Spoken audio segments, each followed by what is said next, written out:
नमस्कार, मैं विमलेश कुमार। आप देख रहे हैं वी न्यूज इंडिया। इस वक्त जनपद गाजीपुर में है और जनपद गाजीपुर का एक खास चर्चित स्थल जो शहीदी जो है पार्क के नाम से लोग जानते हैं। थोड़ा सा कैमरा करके दिखा दीजिए। अष्ट शहीद स्मृति सभागार। तो इस सभागार के जो है समक्ष हम लोग खड़े हैं और ये जो है अमर शहीद डॉक्टर शिव पूजन राय जी का वो सरजमी जो है, जो शहीदी स्थल है, जहाँ की वीरगाथा हर एक इस धरातल, इस गाजीपुर के लोगों के अंदर हमेशा चलती रहती है। इन्हीं के बीच तमाम लोग हैं, इनसे बात करेंगे आज कुछ 2024 के चुनावी सिलसिले पे और तमाम और कुछ खास जानकारियों के साथ। सबसे पहले स्वागत है वी न्यूज इंडिया में। मेरा नाम प्रेमनाथ गुप्ता है और मैं राष्ट्रीय लोक जनता पार्टी का राष्ट्रीय महामंत्री हूँ। और इस चुनाव में 2024 के चुनाव में जो पार्टी है, पूरे पूर्वांचल में कम से कम 10 सीटों पर लड़ने का हम लोगों ने मन बनाया है। इसमें गाजीपुर, बलिया, घोसी, आजमगढ़, चंदौली और वाराणसी के साथ साथ सलेमपुर भी हम लोग चुनाव लड़ेंगे। आने वाले समय में हो सकता है कि हम लोग छोटे छोटे पार्टियों का एक तीसरा मोर्चा भी बनाने का हम लोगों ने प्लान किया है, जिसकी एक बैठक लखनऊ में हुई थी और उस बैठक में तय किया गया था कि जो इंडिया और एनडीए गठबंधन के अलावा एक तीसरा मोर्चा होगा, जो छोटे छोटे जो दल हैं जिनका प्रभाव 1 जिले में है, 2 जिले में है, 4 जिले में है, ऐसे पार्टियों को लेकर के एक तीसरा मोर्चा बनाने का हम लोगों ने मन बनाया है और निश्चित तौर पर 2024 के चुनाव में एक बड़ी ताकत के रूप में वो उभरेगा। 2024 चुनाव को लेकर गठबंधन की खबरें आ रही है, कहीं एनडीए तो कहीं इंडिया की बात, लेकिन आप लोग की पार्टी गठबंधन से उतरेगी या फिर अकेला? नहीं, अभी फिलहाल तो हम लोग अभी न इंडिया गठबंधन के हिस्से में हैं, ना ही एनडीए के गठबंधन में हम लोग अभी स्वतंत्र रूप से अपना अभी हम लोग कार्यक्रम चला रहे हैं। लेकिन निश्चित तौर पर ये पार्टी अभी उत्तर प्रदेश में राष्ट्रीय जनता पार्टी, राष्ट्रीय लोक Janata Party, Janata Raj Party, Gandhian People's Party, Gandhi Ekta Party और लोक अधिकार पार्टी की गठबंधनों को मिला करके एक वाराणसी में हम लोग बैठक किया था। आने वाले समय में 1 हफ्ते के अंदर और पार्टियों का विस्तार किया जाएगा और सभी पार्टियां मिल करके एक तीसरे मोर्चे का गठन करके चुनावी मैदान में जाएगी।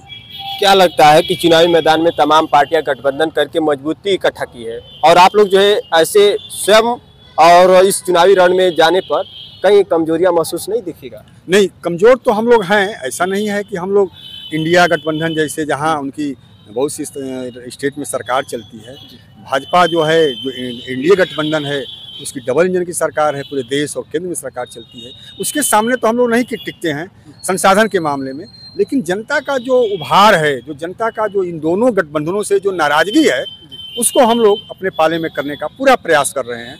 और निश्चित तौर पर जो देश की जो जनता है, इन्हीं 2 गठबंधनों में नहीं बटी हुई है। इसके अलावा भी लोगों का मन है, जो पसमादा समाज है, जो अति पिछड़ा है, जो अति दलित है, जो आदिवासी हैं, जो महिलाएं हैं, जो वंचित हैं, जो हाशिए पर हैं, उनको कोई नहीं पूछता है। ऐसे लोगों का गठबंधन हम लोग करने का जो मन बनाया है। दूसरी चीज़ एक और है कि इसी समाज में गांधी, लोहिया और आपका सबरी, कर्पूरी ठाकुर, जगदेव बाबू, तमाम लोग जो अति पिछड़े से आते हैं, सुहेल देव, राजा गुहार निषाद, ऐसे लोगों जो गठबंधन है वो न इंडिया में जा रहे हैं, न ही एनडीए में जा रहे हैं। ऐसे लोगों की संख्या अभी भी 60% है। ऐसे लोगों को हम लोग गोलबंदी कर रहे हैं। गोलबंद करके निश्चित तौर पर दोनों गठबंधनों को हम लोग चुनौती देंगे और एक नई तीसरी मोर्चा हम लोग बनाएंगे। और मुझे लगता है कि इस तीसरी मोर्चा आने वाले चुनाव में एक तीसरी ताकत के रूप में बढ़ेगी और इसके बगैर न इंडिया सरकार की सरकार बनेगी, न एनडीए की बनेगी। इतनी बड़ी ताकत हम लोग आने वाले चुनाव में इकट्ठा करने जा रहे हैं। जैसे आप सुहेलदेव के नाम लिए, सुहेलदेव जो है समाज और इस तरह की बातें जब होती है, तो एक सुहेलदेव पार्टी का जो है गठन हुआ, जो सुभाषपा का नाम दिया जा रहा है, जो पीले जो है वो छड़ी का निशान और पीले गमछा का जो है वो एक निशान करके, मतलब एक सिंबल ही कहा जाए, आज पूरे जो है राजभर समाज समेत तमाम ऐसे लोगों को जोड़कर एक चर्चा का विषय बन गया है। देखिए, जो सुहेलदेव भारतीय समाज जो पार्टी है, उसके जो मुखिया हैं ओम प्रकाश राजभर जी, वो उत्तर प्रदेश सरकार में मंत्री भी रहे और उनको लोगों ने बड़ी उम्मीद के साथ इस पार्टी को खड़ा किया था। इस बीच पार्टी को खड़ा करने वाले में जो हमारे साथी हैं यहाँ सुरेंद्र राजभर जी हैं, उन्होंने भी अपनी खून पसीना को लगाया है। और इसका मतलब ये नहीं होता है कि आपको अगर अवसर मिला तो आप अपने समाज के लिए नहीं किया, अपने दोनों बेटों के लिए टिकट मांगते हैं, आप अपने पत्नी के लिए टिकट मांगते हैं, या जो आपके हिस्से में जो टिकट मिलता है उसके बदले में आप ज़्यादा पैसा ले लेते हैं। तो आप जो जिसकी चिंता करते हैं वो तो जनता ने देख लिया है कि आप सच्चमुच जो राजभर समाज हैं, जो बिंद समाज हैं, जो भर समाज हैं, जो लोहार, जो कुम्हार, जो तेली नाई हैं, जो वंचित जातियाँ हैं, जिनको आप सामाजिक न्याय देने की बात कर रहे थे, उनको आपने न्याय नहीं दिलाया, बल्कि आप भी उसी दलदल में जा कर के परिवारवाद में फंस गए। मैं उनकी आलोचना नहीं करता, वो हमारे समाज के हैं, वो वंचित समाज से आते हैं। तो इसलिए हम कहते हैं कि हम जो अति पिछड़ा, महादलित, महिला, आदिवासी, डोम, मुसहर, धरकार, जो वंचित जातियां हैं, जिनका कहीं कोई पूछ नहीं है, उनके लिए हम पूरे देश में हम चाहते हैं कि उनके लिए अति पिछड़ा वर्ग आयोग का गठन हो। इसके साथ साथ अति पिछड़ा अति दलित महागठबंधन का गठन हो। इसके साथ साथ पसमादा समाज के लिए बात हो। तो इनकी बात वो करना बंद कर दिए हैं। इसलिए हम चाहते हैं कि जो काका कालेकर आयोग की जो रिपोर्ट है, जो रोहिणी कमेटी की रिपोर्ट है, सामाजिक न्याय आयोग की जो रिपोर्ट है, उत्तर प्रदेश में जो छेदीलाल आयोग की रिपोर्ट है, उस रिपोर्ट के हिसाब से इन जातियों की आप पंचायत से लेकर के लोकसभा तक भागीदारी देने का काम करें। हम ये भी चाहते हैं कि आप नौकरी के साथ साथ राजनीति में, शिक्षा के क्षेत्र में, आर्थिक रूप से जहाँ भी हम वंचित हैं, जहाँ भी हम हाशिए पर हैं, उनकी भागीदारी आप सुनिश्चित करें। और इन्हीं नारों को लेकर के हम जनता के बीच में जा रहे हैं और तीसरा मोर्चा बनाने का हमने जो प्रयास भी कर रहे हैं। चलिए, और इन्हीं बीच कई लोग हैं, अपना परिचय बता दीजिए। जवाहर सिंह यादव, कहाँ से हैं? भावरपुर ब्लॉक के ब्लॉक प्रमुख भी हैं। अच्छा, इस पार्टी में क्या पद है आपका? पार्टी में हम लोगों का बात सहयोगी के रूप में है। अच्छा, प्रेम भाई के। कितने साल से जुड़े हैं आप? हम लोग लगभग 10 साल से जुड़े हैं। अच्छा, लोकसभा चुनाव आ रहा है, सब लोग तैयारी चुनाव का कर रहे हैं। आप लोग इस लोकसभा चुनाव में किस तरह से तैयारी में है? तीसरा मोर्चा का हम लोग तैयारी में है। तीसरा मोर्चा। हाँ। क्या लग रहा है कि तमाम पार्टियां गठबंधन के नज़र से सामने खड़ी है और उसमें एक अलग मोर्चा जो स्वयं अपने आप जो है बलबूते खड़ा होकर सामना करने के सक्षम हो जाएंगे? सामना नहीं करेगा तो हम लोगों को अपनी बातें रखने का भी तो इसमें अवसर मिलेगा। इसलिए हम लोग तीसरा मोर्चा लेकर के समाज में जाएंगे, अपनी बात को रखेंगे। मतलब चुनावी रण में अपने भी दल से उम्मीदवार खड़े होंगे? आप हाँ होंगे। अपना परिचय बता दीजिए। सुरेंद्र राजभर, सुखपुरा। अच्छा, सुखपुरा से आते हैं? सुखपुरा से आते हैं, ब्लॉक मोहम्मदाबाद, जिला गाजीपुर। अच्छा, मोहम्मदाबाद, ये गाजीपुर के सुखपुरा की बात कर रहे हैं? हाँ, गाजीपुर के सुखपुरा की बात कर रहे हैं। अच्छा, क्या है पद, कौन सा मिला है आपको? हम एक कार्यकर्ता है अच्छा। ये राष्ट्रीय लोक जनता पार्टी के, और इसकी नींव जो है हमारे स्वर्गीय रामाशीष राजभर जी इस पार्टी का नींव रखे हैं। और वो इसी पार्टी के लोगों को, गरीबों, शोषितों, वंचितों को समझाते समझाते जीवन बिता दिए। और उन्हीं की बदौलत आज जो है हम लोग इस स्तर पर आए हैं कि अपना एक दल बना करके उनके किए हुए कार्यों पर चल रहे हैं और अपनी पार्टी के अन्य कार्यकर्ताओं और संगठनों को मजबूत बना करके इसको आगे बढ़ाने का संकल्प लिए हैं और करेंगे। अच्छा, चुनाव में क्या भूमिका रहेगा आप लोग? चुनाव में हम लोगों का भूमिका वही रहेगा कि हम लोगों की मांग जो शोषितों, वंचितों, दलितों की जो जिसे प्रेम जी कहे हैं उसके हिसाब से हम लोग चलेंगे। हम लोगों की पार्टी का जो मुखिया हैं जैसे कहें वैसे किया जाएगा। अच्छा, हाँ। चलिए, अपना परिचय बता दीजिए। डॉक्टर सीताराम राजभर। क्या है इस पद में? इस पद में हम राष्ट्रीय लोक जनता पार्टी के संस्थापक के रूप में हैं और ये राष्ट्रीय लोक जनता पार्टी के फाउंडर मेंबर हैं। अच्छा। और हम बहुत पहले से अति पिछड़ा वर्ग संघर्ष समिति चलता था, तभी से जो है हम लोगों ने हमने इस पार्टी में जुड़ा है।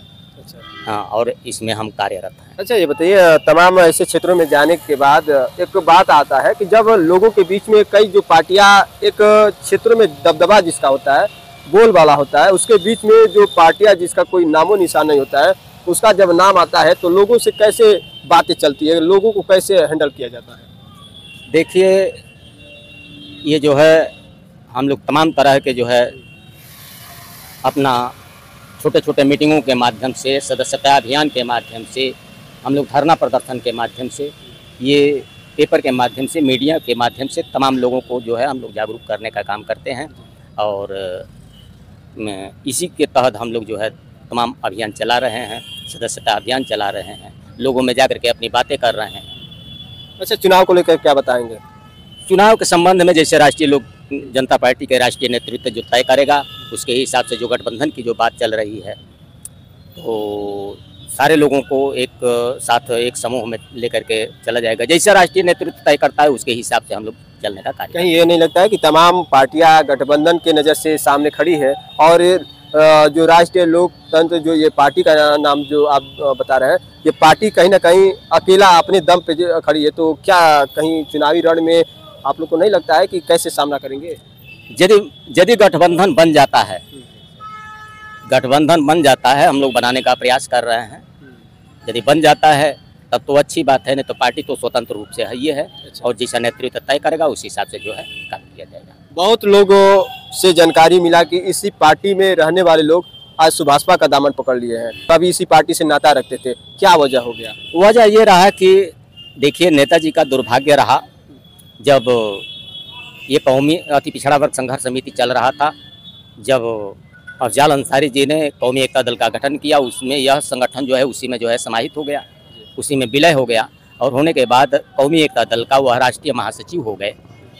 और उसके बाद उनकी तबीयत जो है ख़राब हो गई। 3 जनवरी 2019 को रजिस्ट्रेशन मिला और बलिया का लोकसभा का चुनाव का पर्चा भरा गया, किसी कारणवश पर्चा खारिज हो गया। और दुर्भाग्य हम लोगों का रहा कि 15 जुलाई 2020 को एक्सपायर होकर गए, इसलिए सारे हम लोग आहत हो गए, और इसके वजह से लोगों ने समझा कि यह दल, पार्टी या संगठन जो है ख़त्म हो गया। अब तब तक ओम प्रकाश जी की पार्टी आ गई, अब इसलिए जो है लोगों ने उनका दामन थाम लिया। अच्छा, तो कैसे आप लोग ये विचार करते हैं कि जब ये पार्टी के बाद कई ऐसे पार्टी आकर और अपने लोगों को जोड़ ली, और ये पार्टी जो है अभी जो है कमजोरी अवस्था में है, तो इस पार्टी को कैसे मजबूती दिलाएंगे, और उद्देश्य क्या है चुनावी में? उद्देश्य क्या है? चुनाव में उद्देश्य देखिए, उद्देश्य हम लोगों को तमाम अति पिछड़ा वर्ग, अति दलित और पसमानदा समाज के लोग हैं, तमाम लोगों को हम लोग एक साथ लेकर के चलने का प्रयास करेंगे और कर रहे हैं और जाकर के मिल रहे हैं। चलिए, तमाम बातें आपने देखा, आज मोहम्मदाबाद में उपस्थित हुए, और इस पार्टी का जो कारवां है इस चुनावी मैदान में जो हिस्सेदारी निभा रही है, एक ऐसी पार्टी जो तमाम गठबंधन के सामने अकेला खड़ा होने का दावा ठोकती है। जितना भी ये पार्टी अपने बलबूते जो मजबूती इकट्ठा की है, उतने मजबूती के सहारे विपक्षी को करारा जवाब देने का काम करेगी। तो चुनावी उस फिलहाल दरमियान क्या होगा, ये भविष्य में जो है कुछ आंकड़े मिलेंगे। फिलहाल इस वक्त के लिए इतना ही। नमस्कार।